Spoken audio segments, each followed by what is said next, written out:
अंतर्राष्ट्रीय आर्य महासम्मेलन का वातावरण विद्युतीय था। 150 वर्षों से आर्य समाज समाज सुधार और वैदिक चिंतन का प्रतीक रहा था। अब प्रधानमंत्री मोदी मंच पर खड़े थे, एक नया आह्वान करते हुए, ज्ञान भारतम मिशन। हमने भौतिक संपदाओं का डिजिटलीकरण कर लिया है, उनकी आवाज गूंज उठी। अब समय है ज्ञान के डिजिटलीकरण का। मैं आर्य समाज से आह्वान करता हूं, हमारी युवा पीढ़ी को भारत की ज्ञान संपदा को संरक्षित करने में लगाइए। खोई हुई पांडुलिपियां खोजिए, वेदों की समग्र बुद्धि को डिजिटल प्रकाश में लाइए। पिछली पंक्ति में बैठी डॉक्टर ईशा सिंह, 28 वर्षीय कंप्यूटेशनल भाषाविद और वेदा कोड एआई परियोजना की संस्थापक, रोमांचित हो उठीं। वे पहले से ही प्राचीन ग्रंथों के डिजिटलीकरण पर काम कर रही थीं, परंतु प्रधानमंत्री की चुनौती उन्हें व्यक्तिगत लगी। उनका मानना था कि सच्चे खजाने वे नहीं हैं जो प्रसिद्ध हैं, बल्कि वे हैं जो भूले बिसरे हैं। कुछ दिनों बाद उनके लैब में एक पुरानी तेल से पुती लोहे की पेटी पहुंची, एक ढहते हुए गुरुकुल से दान में मिली। अंदर भुरभुरे ताड़पत्रों के बीच मृग चर्म पर लिखा एक पतला बंधा हुआ स्क्रॉल रखा था। उस पर अज्ञात प्रतीक अंकित थे। रमेश, डेटिंग चेक करो, ईशा झुककर बोली। ये लिपि देवनागरी की एक मिश्रित संहितित शैली जैसी लग रही है।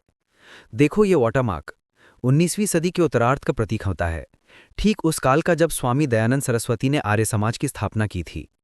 रमेश ने, जो उनका प्रमुख सहायक था, चश्मा ठीक किया। ईशा, कार्बन डेटिंग के अनुसार ये 1885 की है। आर्य समाज के शुरुआती काल का संदेश लगता है, लेकिन यह संहिता एक रहस्य है। सप्ताहों तक ईशा ने अपने एआई सिस्टम से असंख्य डिक्रिप्शन एल्गोरिथम चलवाए। पाठ में किसी शून्य बिंदु या वैदिक शिक्षाओं के मूल सत्य का उल्लेख था। केवल एक पंक्ति स्पष्ट रूप से बार बार उभरती थी, कृण्वन्तो विश्वमार्यम, यानी हम संसार को श्रेष्ठ बनाएं। ये संदेश धार्मिक या सामाजिक नहीं है। ईशा ने निराशा में मेज पर हाथ मारा। ये कुछ और है, कुछ ऐसा जो उनके दार्शनिक नींव से जुड़ा है। रमेश ने दीवार पर प्रोजेक्ट हुए आर्य समाज के 10 सिद्धांतों की ओर देखा। तुमने इनके धार्मिक, सामाजिक और शैक्षिक पहलुओं का विश्लेषण किया है, लेकिन क्या तुमने आखिरी सबसे सरल लगने वाले सिद्धांत को ध्यान से देखा है? सिद्धांत 10, जो कार्य दूसरों के हित में हो उसमें न्याय और सत्य के आदेशों का पालन करें, और जो कार्य अपने हित में हो उसमें अपनी स्वतंत्र बुद्धि से कार्य करे। ईशा ठिठक गईं। स्वतंत्र बुद्धि से कार्य करे? ये संहिता कोई जटिल कूटलेखन नहीं है रमेश, उन्होंने धीरे से कहा। यह स्वतंत्र निर्णय का प्रयोग है। स्वामी दयानंद ने विवेक और तर्क पर बल दिया था। शायद कुंजी किसी संस्कृत कोश में नहीं, बल्कि आर्य समाज के 10 सिद्धांतों के संख्यात्मक अनुक्रम में छुपी है। उन्होंने डिक्रिप्शन फिर से चलाया, इस बार 10 सिद्धांतों के क्रमांक के आधार पर। एआई स्क्रीन हरी चमक में नहा उठी। संहिता खुल गई। अनुवाद स्क्रीन पर प्रकट हुआ। स्वामी दयानंद सरस्वती के एक निकट सहयोगी का निजी संदेश।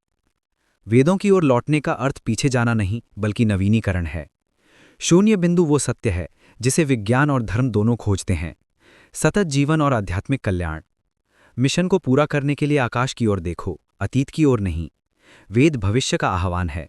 एक सूर्य, एक विश्व, एक ग्रिड और योग का अनुशासन। बीजों को संरक्षित करो और संसार श्रेष्ठ बनेगा। 150 वर्षों से छिपा यह संदेश कोई गुप्त खजाना नहीं था, बल्कि एक उद्घोष था। आर्य समाज के मूल आदर्श आज के मिशन लाइफ और सतत आध्यात्मिक वैश्विक जीवन शैली से एक आकार थे। रमेश ने सीटी बजाई। वे सिर्फ समाज सुधारक नहीं थे ईशा, वे भविष्य दृष्टा थे। उनका कृण्वन्तो विश्वमार्यम आज के भारत के विकास दर्शन, वैश्विक कल्याण के लिए राष्ट्रीय प्रगति का मूल है। ईशा मुस्कुराईं, थकी मगर विजयी। उन्होंने न केवल एक प्राचीन ग्रंथ को ज्ञान भारतम मिशन के अंतर्गत डिजिटाइज किया था, बल्कि आर्य समाज के मूल सिद्धांत, तर्क और सत्य की खोज से उसका रहस्य भी सुलझा लिया था। ये स्क्रॉल राष्ट्रीय अभिलेखागार में जाएगा रमेश, उन्होंने कहा, लेकिन इसका संदेश वो पूरी दुनिया का है।